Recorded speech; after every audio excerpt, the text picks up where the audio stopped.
नमस्कार।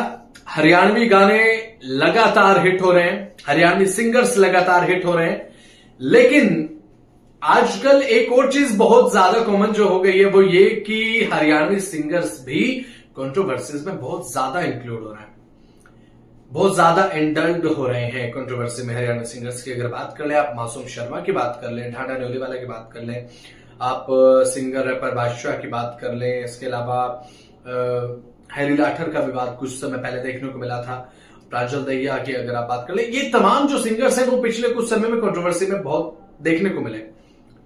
ढांडा न्योलीवाला जो कि कंट्रोवर्सी में देखने को मिले, ढांडा न्योलीवाला के गाने को लेकर कंट्रोवर्सी बहुत ज्यादा देखने को मिली थी। उसके बाद द नॉट गिल्टी उन्होंने सॉन्ग दिया, हालांकि उस गाने को लेकर भी सवाल उठे कि पहले जब भगवा कलर इसे सनातन के साथ जोड़ दिया गया था, और साथ ही एक बहुत बड़ी कंट्रोवर्सी ढांडा न्योलीवाला के गाने को लेकर हुई थी, बहुत बड़ा विवाद उसमें भी देखने को मिला था।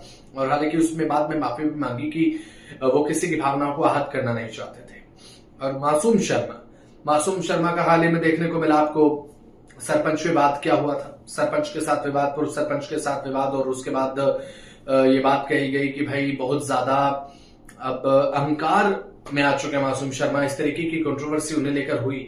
और इससे पहले मासूम शर्मा के गानों को लेकर ये बात कही जाती रही कि गन कल्चर को यहाँ पर प्रमोट किया जा रहा है, और हालांकि मासूम शर्मा अपने गानों के माध्यम से ही खुद को डिफेंड करते हुए नजर आए। हाल ही में आपने देखा होगा बादशाह का सॉन्ग टटीरी, ये बहुत ज्यादा विवादास्पद रहा। इसमें शब्दावली का इस्तेमाल जिस तरीके से बादशाह ने किया है और जो लाइनें बोली गई उस पर महिला आयोग तक ने आपत्ति दर्ज कराई। अब 13 मार्च को उनको पेश होने के लिए कहा गया है।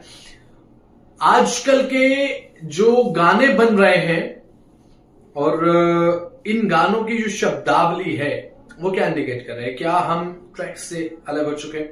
इससे पहले हैरी लाठर का जो गाना था बाबाओं को लेकर उसमें बात कही गई थी, अब उसे लेकर भी बहुत ज्यादा विवाद हुआ था। और उसे बात अगर करें तो इनडायरेक्टली किसी दूसरी पर्सनैलिटी से जोड़ने का काम यहां पर किया गया था। On the internet, on the social media comment भी तरह तरह के देखने को मिले थे।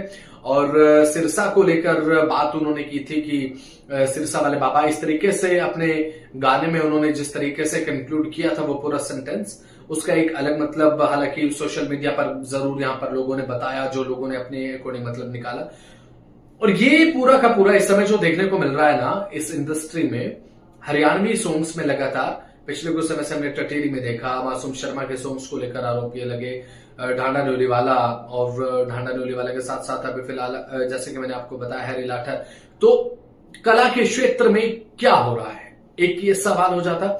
और दूसरी बात, बादशाह ने एक बात कही थी, बादशाह ने जब माफी मांगी कि वो हरियाणवी लोगों की भावनाओं को आहत नहीं करना चाहते थे, उनका ये पर्सपेक्टिव नहीं था, उनका ये जो इंटेंशन था वो नहीं था। तो उन्होंने एक बात कही, क्योंकि वो हिप हॉप जॉनर को फॉलो करते हैं, हिप हॉप जॉनर से आते हैं, तो इस तरीके की अग्रेसिव शब्दावली का प्रयोग करना हो जाता है एक दूसरे के साथ जब कंपटीशन होता है। कंपटीशन इतना ज्यादा, इस तरीके की अग्रेसिव लाइन्स जो हैं वो उन्हें लेनी पड़ती है। लेकिन एक अहम बात यह कि आप अपने प्रतिद्वंद्वियों दूसरे सिंगर्स के साथ जब कंपीट करते हैं तो उसमें आप कला की मर्यादा को, सामाजिक मर्यादा को, सामाजिक गरिमा को नहीं लांघ सकते भाई। जिसमें चाहे आपका कोई भी सिंगर हो, चाहे आपका मासूम शर्मा सिंगर हो, चाहे फिर सिंगर ढांडा न्योलीवाला हो, इसके बाद आप चाहे बात यहां पर हैरी लाठर की आप कर ले, बादशाह की कर ले, या फिर किसी की भी कर ले, सामाजिक परंपरा को आप आहत नहीं कर सकते हो, क्योंकि आपके गाने समाज की तरफ से ही स्वीकार या फिर नकारे जाते हैं।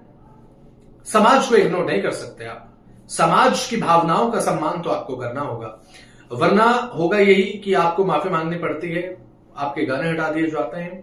और पिछले कुछ समय से लगातार